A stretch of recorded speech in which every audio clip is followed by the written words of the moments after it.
pouco, o presidente Jair Bolsonaro e o ministro Paulo Guedes falaram juntos naquela coletiva quase que diária na grade do Palácio da Alvorada. Depois dessa entrevista coletiva, o mercado reagiu aqui no nosso país, Ibovespa Futuro abrindo em alta de 2%, 78.160 pontos, o dólar recuando também 0,3%, cotado agora a 5,56. O presidente Jair Bolsonaro foi bem claro quando disse quem manda na economia do país. O homem que decide a economia no Brasil é um só, chama-se Paulo Guedes. Ele nos dá o norte, nos dá recomendações e o que nós realmente devemos seguir. Há uma preocupação muito grande nossa de total responsabilidade com os gastos públicos. Temos algumas reformas pela frente que brevemente estarão sendo discutidas e votadas, e assim sendo, temos o problema do coronavírus ainda, mas a economia continua alerta e trabalhando para que o Brasil realmente vença este obstáculo agora e volte para o caminho da prosperidade.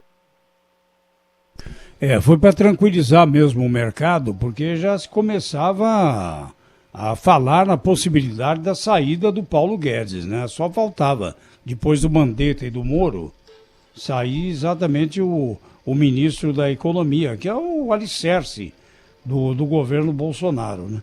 Então, o Schiller agora tem todas as condições para comentar. Chega de tumulto, né? De caneladas e cabeçadas por parte do presidente, né, Schiller? Tudo bem, Zé Paulo. Olha, não sei não, viu? O presidente Bolsonaro é uma caixinha de surpresas, ele gosta de instabilidade, ele faz esse recuo. Isso que a gente está vendo hoje é o mesmo que a gente vem assistindo desde o início do governo. Ele faz um movimento abrupto, né? Quem imaginaria, no meio da pandemia, vamos lá, no momento em que o país inteiro migra para uma configuração que o presidente Bolsonaro queria, pregou, enfim, que é a abertura controlada, essa abertura, essa verticalização. O presidente passou 2, 3, 4 semanas no início da pandemia dizendo que a economia tinha que abrir, ensaiou até fazer uma campanha de rádio e televisão, acabou sendo suspensa judicialmente, enfim, que a economia devia abrir e não fazer o confinamento horizontal. Hoje que os governadores, praticamente todos eles, migram para essa posição, o Distrito Federal já abriu boa parte da economia, teve decreto lá em Goiás na semana passada, pelo governador Caiado, o Rio Grande do Sul faz todo um estudo agora para, a partir do mês que vem, fazer a abertura controlada aqui em São Paulo, a todo o movimento nessa direção. Aí o presidente faz a demissão do ministro Sérgio Moro, não é? A prioridade absoluta do país passa a ser a mudança do delegado Valeixo da Polícia Federal. Ok. Feita a mudança, o presidente dá uma recuada. Então ele põe a bola no centro do campo e tranquiliza a economia, tranquiliza o mercado com esse afago aí ao ministro Paulo Guedes. Tem um certo ritual esse governo, né? Você convidar o ministro, ele vai ali naquele cercadinho, fala com a imprensa, enfim. Então é positivo que o país faça isso. Uma observação sobre o ministro Paulo Guedes. O ministro Paulo Guedes tinha razão no seu descontentamento. Basicamente por duas razões. Primeiro, o governo anuncia uma espécie de plano pró-Brasil, chamado Plano Marshall, né? Diz que o ministro Paulo Guedes, nos bastidores, chamava Dilma 3. Então, quer dizer, um programa onde o ministro da Economia sequer é consultado.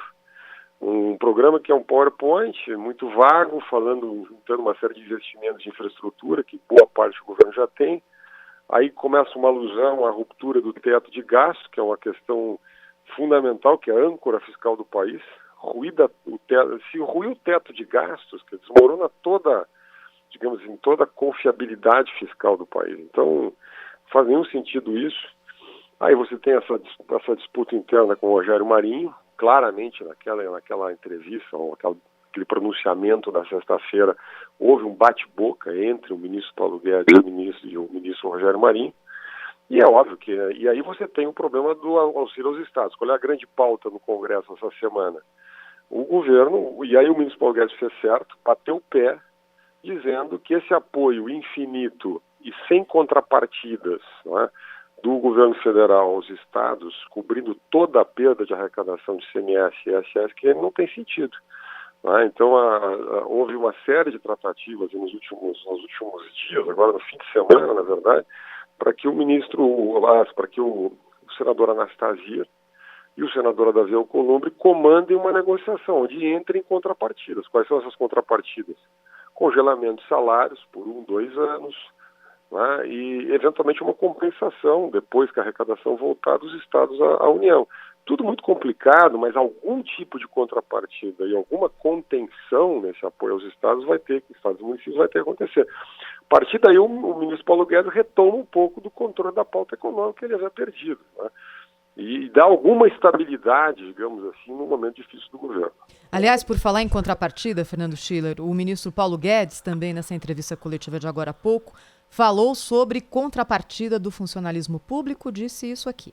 Precisamos também que o funcionalismo público mostre que está com o Brasil, que vai fazer um sacrifício pelo Brasil, não vai ficar em casa trancado com geladeira cheia assistindo a crise enquanto milhões de brasileiros estão perdendo emprego. Não, eles vão colaborar. Eles vão também ficar sem pedir aumento por algum tempo. Ninguém vai tirar, e o presidente disse, ninguém tira direito, ninguém tira salário, ninguém encosta em nenhum direito que existe hoje. Mas, por atenção aos brasileiros, para nos ajudar no combate a essa crise, não peçam aumento por 1 ano e meio. Contribuam com o Brasil. Agora, se for essa mesma contribuição que for exigida do funcionalismo público, é uma contribuição baixa, né, Schiller? Muito pequena, né? Vamos lá. O governo, na minha visão, aí o governo pede isso para não ficar muito chato, né? Na verdade, porque, imagina, o setor privado está vendo uma demissão quase massiva no país. A gente está vendo o setor informal, perda de 70% da renda. Você tem dados aí da economia que todo mundo está acompanhando. Então, congelamento de salários até o final do ano que vem é o mínimo que se espera. Na PEC emergencial havia a previsão de até 25% de redução de jornada com redução de salário proporcional. Nesse plano do governo que coloca o seguro-desemprego, há 2 meses de suspensão do contrato de trabalho do setor privado ou redução de até 3 meses, 25%, 50%, 70%. Isso está acontecendo no setor privado, os contratos estão sendo renegociados. Quer dizer, o funcionalismo público que tem um contrato vitalício, porque ele tem até a aposentadoria, até a morte, está em casa, boa parte está trabalhando, no setor de saúde, aliás, heroicamente trabalhando, outros setores também, mas uma parte está em casa. Professores, por exemplo, meus colegas, enfim, aí não tem contribuição nenhuma, então é óbvio isso, é muito pequena essa contribuição, mas é o que vai ser negociado no Congresso. A minha visão é que deveria haver uma compensação futura, um valor fixo, que deveria ser não 6 meses, mas 3 meses, é o que o governo quer, na verdade. A partir dos 3 meses você reavalia isso, modula. O senador Anastasia propôs uma espécie de equilíbrio entre os critérios do Fundo de Participação dos Estados, os critérios da Lei Candir e algum outro tipo de compensação para os estados mais pobres, não é? Porque do jeito que estava, os grandes beneficiários vão ser os estados mais ricos, vão ter perdas maiores com o ICMS, especialmente São Paulo, né? Enfim, essa é a negociação que o Senado vai fazer, né? A partir dali eu acho que equilibra um pouco o jogo e o país aí sai pelo menos dessa crise, né? A gente tem uma série de crises pela frente, pelo menos dessa a gente pode ter uma equação essa semana. O Schiller, é o Rafael, é disso que eu queria falar com você. A gente está falando muito do que depende do presidente Jair Bolsonaro, Congresso Nacional, mas tem algo que está fora do controle neste momento aqui do sistema político, que são os inquéritos em andamento no Supremo Tribunal Federal. A Polícia Federal investigando, sob comando do Supremo Tribunal Federal, um deles especialmente, aquele que investiga a distribuição de fake news, o financiamento de milícias digitais que atingem adversários do governo, que financiam esses movimentos pedindo a volta da ditadura, etc. e tal. Isso poderia chegar aos filhos do presidente da República. E tem também a CPMI das fake news já avançada no Congresso Nacional, prorrogada. Isso pode turvar qualquer plano do presidente Jair Bolsonaro no médio prazo? Porque a tendência é esse ambiente político dar uma azedada, ou não, Schiller? Olha, a CPMI, né, no Congresso Nacional, eu não acredito que vá arredondar juridicamente nada mais consistente. Quer dizer, ainda tem um caminho pela frente, tem muito barulho nisso, né? Mas é parte de uma ideia, na minha visão, equivocada, de que você tem fake news de um lado do sistema político, não tem fake news do outro. O que é fake news exatamente? Não é? Até onde vai a liberdade de expressão das pessoas, até onde começa o crime, né? Eu assisti, olha, várias sessões daquela CPMI e vou dizer, olha, muito bate-boca político, muita gente reclamando de campanhas de ódio. Olha, campanhas de ódio tem todos os dias na internet. Eu escrevi um artigo, inclusive, na Folha de São Paulo, semana passada, falando sobre isso. A democracia digital é, infelizmente, a democracia do ódio. Não é? Essa ideia de que tem milícia digital só de um lado, né, só da direita, não da esquerda, só da esquerda, não da direita, isso aí faz parte da briga política. Não é? Então eu não vejo muito caminho por aí.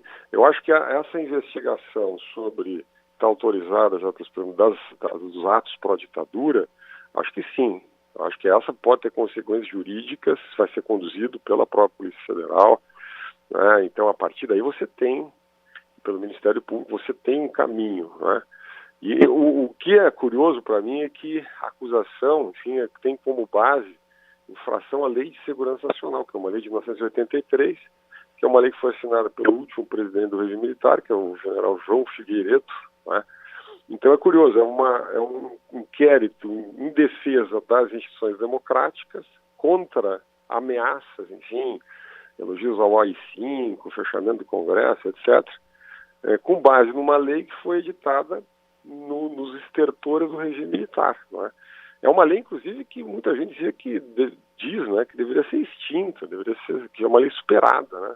Foi utilizada contra o MST, historicamente, foi utilizada contra movimentos sociais, e agora está sendo utilizada contra esses movimentos, que atuam no Brasil há muitos anos, mas que não necessariamente têm conexão direta com o presidente da República, que fazem parte da sua base de apoio. Né?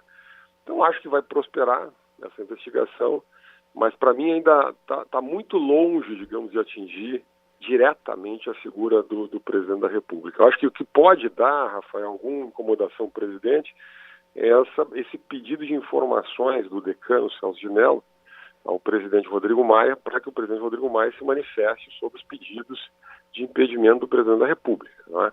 Acho que não há condições hoje políticas para um processo de impeachment, nós estamos no meio de uma pandemia, não tem gente na rua pedindo impeachment, acho que não há crime de responsabilidade claramente configurado. Né? Eu tenho feito essa pergunta por aí, faço de novo, qual é o enquadramento objetivo de crime de responsabilidade? Existem denúncias, falas, né? Ilações, mas crime de responsabilidade é algo muito sério, precisa ser enquadrado juridicamente. Não havendo essas condições, eu acho que a resposta do Rodrigo Maia vai ser uma resposta negativa, ou dizendo que bom, que não há elementos nesse momento, enfim. Mas é, digamos assim, uma questão real que o presidente Bolsonaro deve enfrentar nos próximos dias.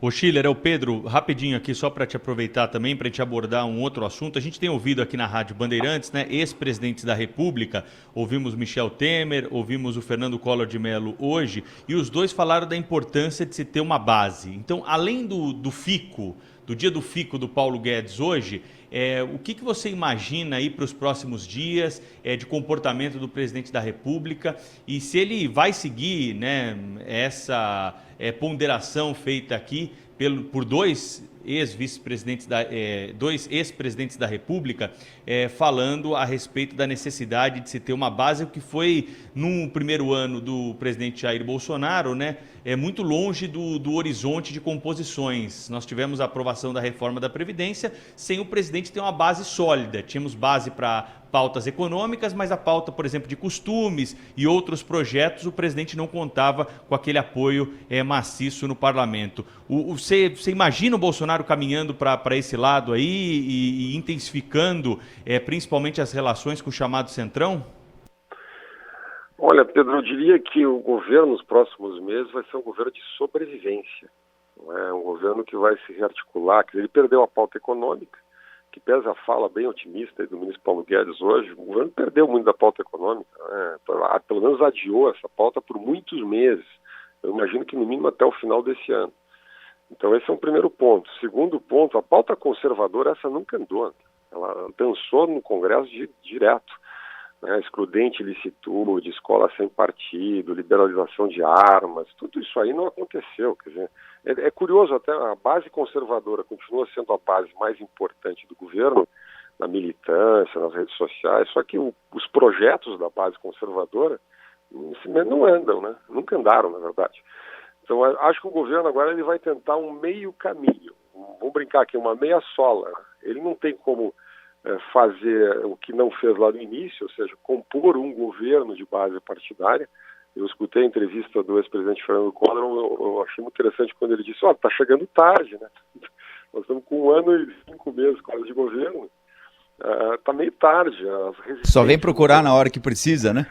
Agora o governo está frágil, agora o governo está com 24 pedidos de impeachment, o governo, a base, na sociedade já está ruim a coisa, que as pesquisas não estão boas, que agora nós vamos fazer, o governo que não tem dinheiro para distribuir, então é difícil, né? Então eu acho que o governo vai fazer uma meia-sola, literalmente. Quer dizer, o que é? Buscar alguns apoios, melhorar um pouquinho a qualidade dessa relação política no Congresso, não é? Para sobreviver nos próximos meses, né? Até porque se fizesse agora uma coalizão como o Temer fez, que era um governo, ontem mesmo nós fizemos lá o Canal Livre, né? O presidente Temer foi explícito, ele disse, eu compus um governo com o parlamento, meu governo foi feito com o parlamento. Cada ministério era um partido, quer dizer, a estrutura do governo, a espinha dorsal do governo era constituída por um sistema de partidos no Congresso. Quer dizer, então eu acho que o governo Bolsonaro não fará isso. Fará alguns movimentos, alguns agrados, no sentido de melhorar um pouquinho o clima dentro do Congresso e sobreviver aí nos próximos meses. Queria agradecer ao Fernando Schiller, cientista político e colunista aqui da Rádio Bandeirantes. Obrigada, Schiller. Até a próxima. Grande abraço.